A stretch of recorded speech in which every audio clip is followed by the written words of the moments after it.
Welcome, everyone. This is my favorite day of the week. Once again, it's the day I shoot Let's Get Writing.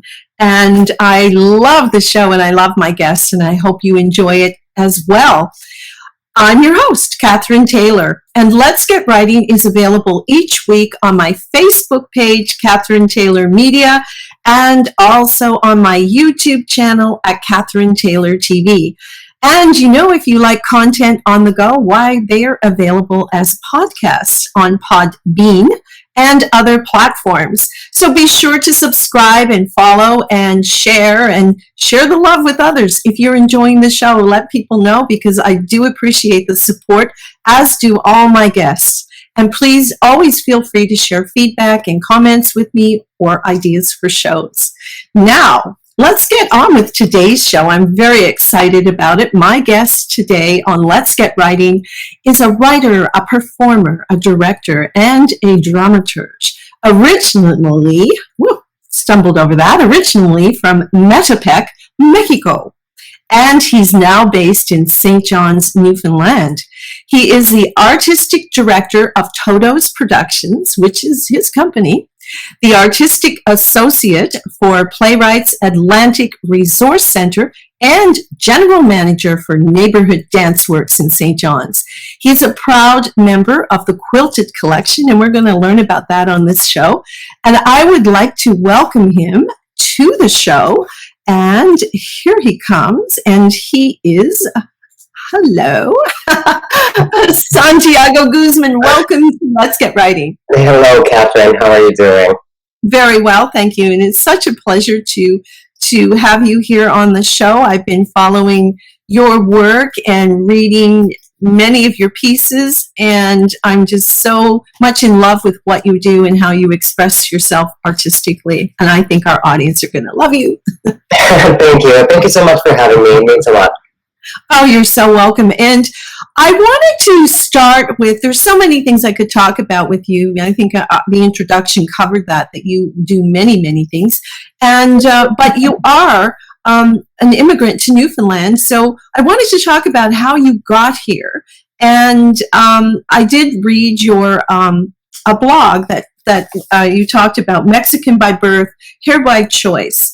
And I thought that was so interesting, and actually the piece was very moving. But I'm going to let you tell the story. How did you end up here in Newfoundland? Thank you. Well, I always think of it as a happy accident. I was living in Mexico, in Metepec. I was pursuing my studies, and then when it got time for me to move to my post-secondary education, I was very hesitant to pursue the arts, just because, there's this big understanding or idea that the arts are not very profitable. So of course, my parents were like, okay, but you do need to pay your bills. But I was really sure that theater was the thing that I wanted to do in my life. Like, I was so committed to it. So then I was trying to find somewhere to go in Mexico, and in the end I decided that Mexico was maybe not the right place where I wanted to do theater. One of the things was that when I was there, I thought that I had to learn how to do Shakespeare, right? Because theater, that was one of the things that I was sure that I was going to be taught. And then I said to myself, well, if you speak English, why don't you try pursuing the career in English, and then you will learn how to do Shakespeare in English. And then I started looking for universities, and they were all very expensive. I couldn't afford it. But then I went to a college fair in Mexico City, and the University of Newfoundland had a booth. And actually, it was the only university there that had a BFA in theater. So I was very excited about that, and I didn't hesitate. I applied, and I actually did not have a plan B. It was just that program. That was it. And I was like, well, it's either this or I don't know what I'm going to do. So that's what brought me here. That's what brought you here. And it's interesting because we often hear about those trade shows where the university goes out and tries to recruit people, and congratulations to them. They made a great choice in bringing you here. They really did. And, I totally relate to your feeling of wanting to work in the arts. And I think there are times when everyone feels that. How are you going to make a living? Because it's not the easiest path. And I know that your dad was an engineer, which is a very much more practical profession. So I could understand that, that those kind of discussions would come up, but we're so glad that you followed your passion. And I think that's what it's about. Do what you love, and what you love will do it for you. Yeah, exactly. No, absolutely. Yeah, so let us share with all the things that you have brought and done here in Newfoundland. And Santiago, I was just thinking, when you first came here, was your English strong? It's certainly fabulous now. Or were you fluent before you came? Yeah, well, I thought before I moved here, I have been speaking English since I was very young. I think that English as a second language in Mexico is something that schools push. I was very, very privileged that I went to a private school, so I was really getting a very good access to English education. When I moved here, I thought that I was bilingual. I really thought that I was like very fluent. But then when I got here, I was like, oh, wait a second. No, you actually are not that fluent. Like, you can hold a conversation and you understand, but you're not bilingual, what I thought it was. Now I have dreams in English, right? Like, now when I am, very relaxed, sometimes even my first instinct is to respond in English. So now I consider myself fluent, which is an interesting thing. And even, for my work as a writer, I write in English. I don't write in Spanish, and I don't translate. I just write in English.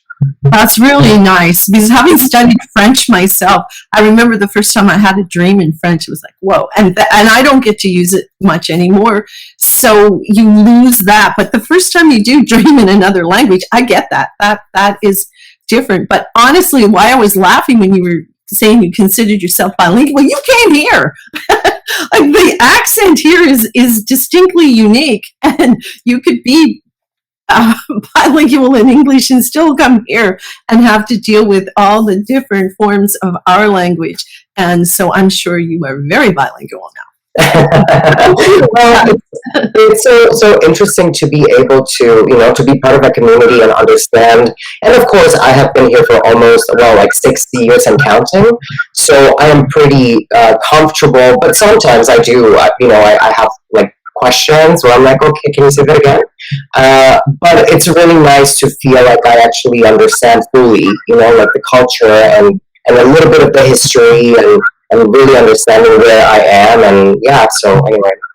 Well, you speak of the culture, and that is so much a part of working with you and important to you.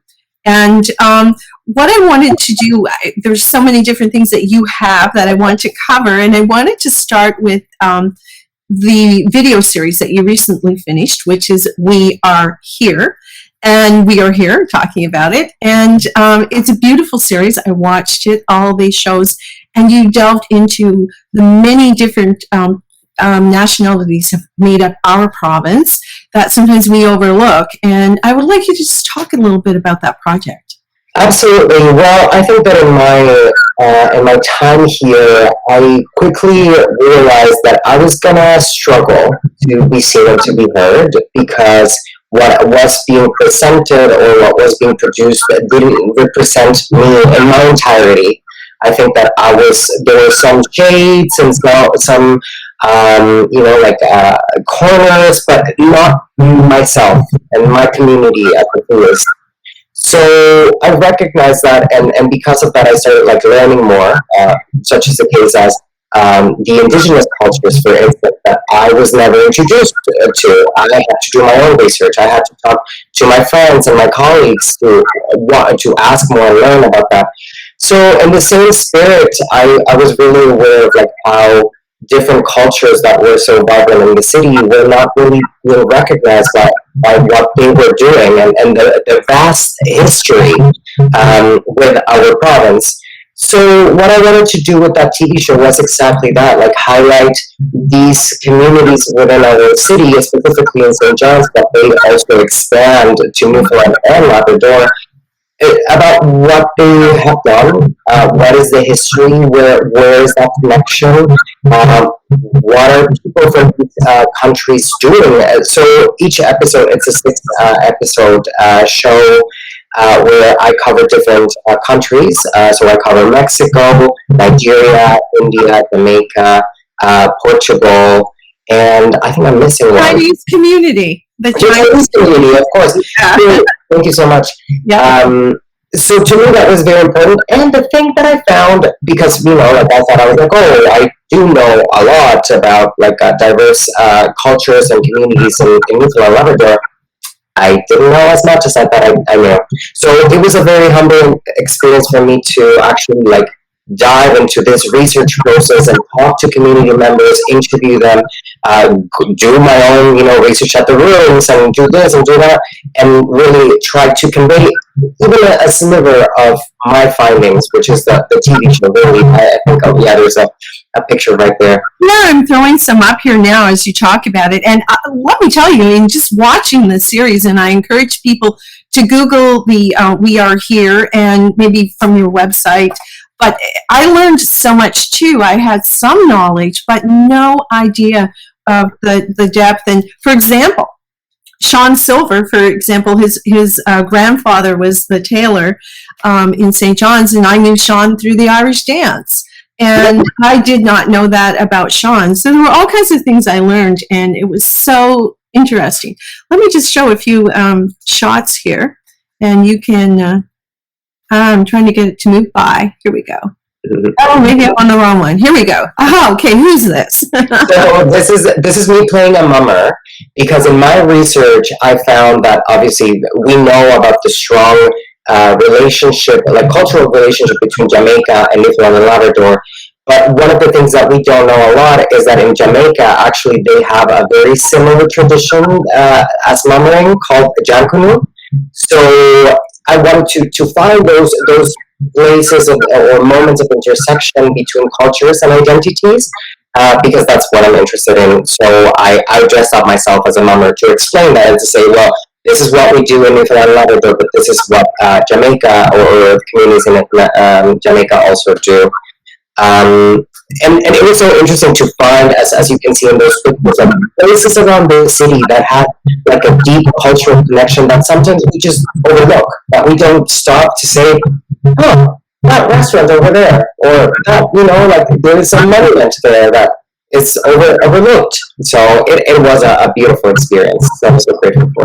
And I think you're right, because we walk by certain things and they just become part of the city or town we live in, and we don't, it's just like it's a stop sign. We don't see anymore what was behind that. So it's so nice how you did bring that into the shows, and just simply your guests, each show you interviewed someone and brought out their stories and certain challenges they might have had or feelings. And I just really enjoyed your series, and bravo. I just encourage people to check it out. Well done. And, yeah, but it doesn't stop there. That's a recent project. But you also have a play currently playing at the LSPU Hall called Alter. And I think I have a few shots from that here as well. Let's see. And you can tell us all about that. There you are, handsome. That's my headshot with a little bit of Photoshop. You can barely notice, but... Well, we all got to use these things here in the business. So let's see here, behind here. There we go. Yeah, so that is my play, Alter, or Altar in Spanish. I chose that word because it is spelled the same, but you can pronounce it in both in Spanish and English. And this play is actually currently playing at the LSPU Hall. It's a Resource Centre for the Arts Theatre Company production. And I'm actually, like tonight, I have a show at 8 p.m. Downtown. And we are there until... November 7th, and then I'm taking off to Cornerbrook to perform the play at the Rotary Arts Centre November 12th to the 14th. And this play is about a queer young immigrant originally from Mexico. I wonder why. I have no idea why. Not at all. I guess. But this young person from Mexico named Eugenio had just moved to Newfoundland and Labrador and is trying to adapt, but also in this process of adaptation, he fell in love with a guy who ghosted him. So because of that, he has been heartbroken and trying to deal with that. He remembers that there is this tradition in his culture called Dia de Muertos, or the Day of the Dead. That is an annual celebration to summon those that are no longer with you, and to find a moment of connection. So the play is about that intersection, but it goes beyond that, and it invites audiences to think about that idea of ghosting and friendship and family. It talks strongly about the immigrant experience as well as the queer experience in Newfoundland and Labrador, which I think is very important. And this is exactly the work that I didn't get to see when I first moved here, right? Where I never saw myself, and I was constantly asked to play someone else's life. But this one, and don't get me wrong, I'm not saying that I'm performing my life on stage. This has nothing to do with me. Mm-hmm. But it is close enough that I feel like communities can relate to it. Now, having said that, that doesn't mean that this play is only for Mexicans, right? Or only for queer people. No. This is for everybody. But it's a way that it's just so specific that it's so relatable. And I think that people can relate to grief, people can relate to love, people can relate to family, and those sentiments around it. So I am so happy with how the show has ran here at the hall, and we are also having every show here in St. John's, we're having a curtain raiser. So with my theater company, TODOS Productions, alongside with the Resource Centre for the Arts Theater Company, we curated 8 opening act performances for every night. So, and that was performed by racialized artists in the community, because that to me was a way to uplift other voices around me as well. So, because this is a one-person show, but I wanted that aspect of community to be really surrounded in this production, and we are accomplishing that and more. Yeah. And I get that from you. I get that community and inclusion and your sensitivity, I think, as, if you would call yourself a racialized Newfoundlander, and along the other thing, we'll say immigrant and queer and artist of color, all those things that you have sensitivity to, but that you want to bring and include and bring to us on the stage and in your writing, which is amazing. But I believe maybe what gives you see it with fresh eyes, and you see what our culture is here and how people feel when they move here. What's not here? What's missing? How do we make you part of us? Because you call yourself a Newfoundlander by choice, and we're holding you to it. I said it once. Yeah, no, definitely. And I am really proud, especially whenever I'm engaged across the country, to represent Newfoundland and Labrador. And to me, that is so important, because that is a way to show not only us, but also the entire country, that Newfoundland and Labrador is not what the stereotype is. Mm-hmm. Newfoundland and Labrador, because Newfoundland and Labrador is that and way more, and that to me is really important, to uplift all of these voices and bring different perspectives, because those stereotypes are just reductive and they're not representative of who we are. Mm-hmm.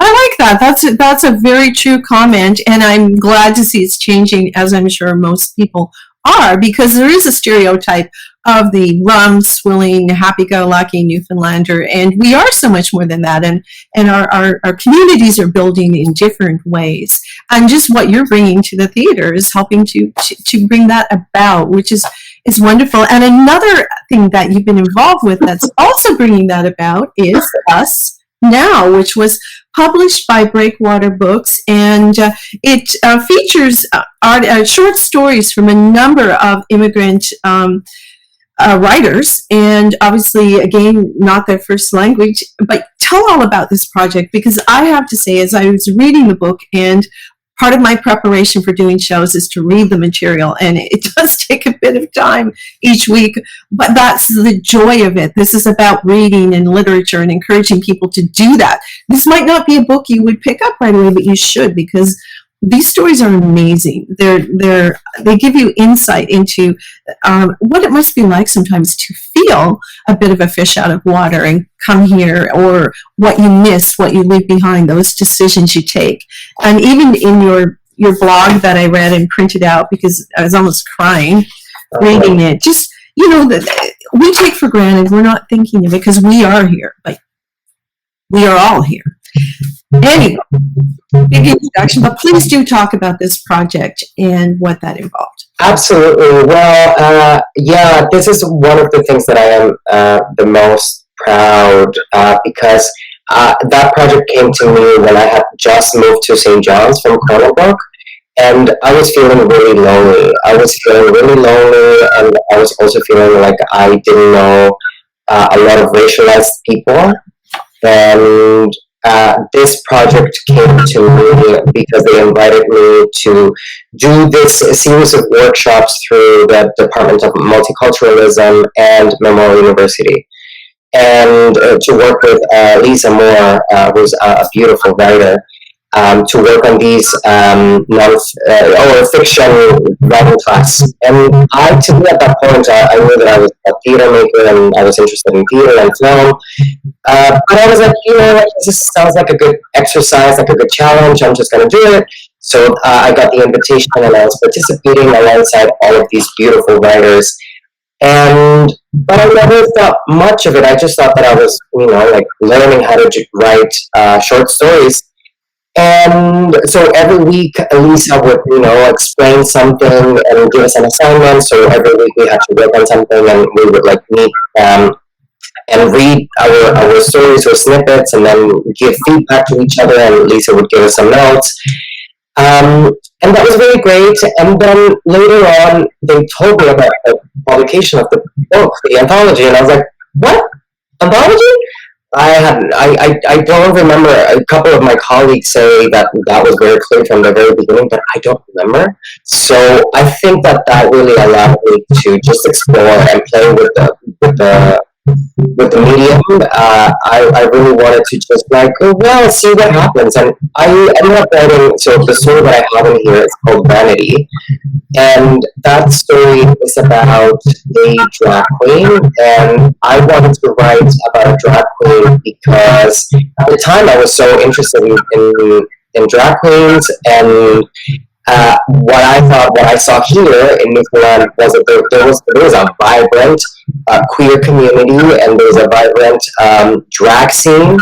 And even though it's very diverse, that we have non-binary drag performers, female drag performers, it's very, very vast and really powerful and beautiful. But there, at the time when I wrote the story, I didn't see racialized drag queens. So I was like, so how can I bring something, because again, we see a lot of diversity when we go online, when we go to Netflix, when we go, whatever platform you want to look at to. But when it comes to us, right, to who we are as Newfoundland and Labrador, going back to the stereotype, everything looks the same, that's not true. So for me, it was trying to create this world where this could exist, of a person that has come from away and has made this place their home, and now they are trying to figure out their identity and relationships around people here, but also people in their home country. So to me, that was very important, and I love this story. I really, really do. I think that it's a really fun story that gives me love, in both in a personal but also in a familiar way. So it's really great. Yeah, and Lisa's introduction to the book itself is very, very moving and powerful. And I took note of the fact that she said this is a book about belonging, and belonging is fragile and fought for. And I took that away from it, and I thought, it is. It is not always easy to. Oops, my goodness. I thought I had that on, and I did have that shut off, but we'll definitely knock it there. But anyway, I was making such an eloquent point about about Lisa's comments and introduction. So I'm trying to hold that thought. But did you find that? I mean, it must have been quite challenging for her working with so many different immigrant writers, and how do people in general feel at the end to hold the book? I mean, I think that I am very proud, and I'm very proud not only of my work, but also the work that all of my colleagues brought, because it is so different. It is so different from one another. The themes, even though they're slightly similar, they're very different, and these fresh perspectives on topics. And the beautiful thing for me is that I get to learn more about them through their work, which is really exciting. And obviously having someone like Lisa Moore as a mentor is, really an amazing opportunity. And when I read her introduction, I did tear it up a little bit, because I was like, wow, that is very moving, that she can see Newfoundland and Labrador from our eyes. And that's exactly what this book should be about. It's about seeing what Newfoundland and Labrador is through. So, what it can be. Now, we've covered a lot of things. I definitely want to make sure that people know how they can find you, and I want to put up your website, which we have there as guzman.ca. And you're active. I know you have to be active on social media, and I have a couple of your handles here. What's the best way for people to reach out to you? I am the most active on Instagram, so please follow me on Instagram. I am posting a lot about my projects. Right now I'm pushing a lot out that, because that's the play that I'm currently doing. But I also have Twitter, and I tweet. I think I'm funny. I think I'm a funny Twitter, but maybe I'm not. So that's my handle there. So yeah, if you have any questions about my work, you can go visit my website, and you can also get in touch with me through my website. So yeah. And I want to just grab that comment that you just made, that you said, I think I'm funny. You are a funny guy. When we always do a tech rehearsal, folks, when we try to iron things out and just get to know each other a bit too. But at that time when you talked to me, you said, I think I'm a funny guy. And and I believe it. But how does funny translate? Did you ever run across any challenges taking the funny that's the Mexican part of you to the funny that's here? Well, I think that's exactly how I bond with Newfoundland and Labrador really well, because the comedy in Newfoundland and Labrador is so unique, and at least in my own personal culture, my family is all about fun, make fun, and take things easy. So it was really easy in the beginning, of course, with the language barrier. I was like, oh. But I think that now that I have been here, man, I get comedy like this. So I think that I get it really well, and that's why I feel so at home. Because if you're going to make me laugh, I will be pleased, and we'll be okay. So my partner, one of the things that I said to him, I was like, I like you because you make me laugh. And he's funny, he's hilarious, and that's why we get along so well. And you can't beat laughter, and we are experts at it here. And I'm so glad to hear you make that comment. So again, thank you so much for your time today and for sharing all this. It's wonderful, and that we can let people know. And again, don't forget about the book, folks, and go see plays and check out We Are Here, Santiago's work. And just want to remind everyone, Let's Get Ready is going to be here every week. Check me out on YouTube and all those other avenues in Santiago. You have a great rest of your day. Thank you so much. You as well. Thank you. Bye, folks. Thanks so much for joining us.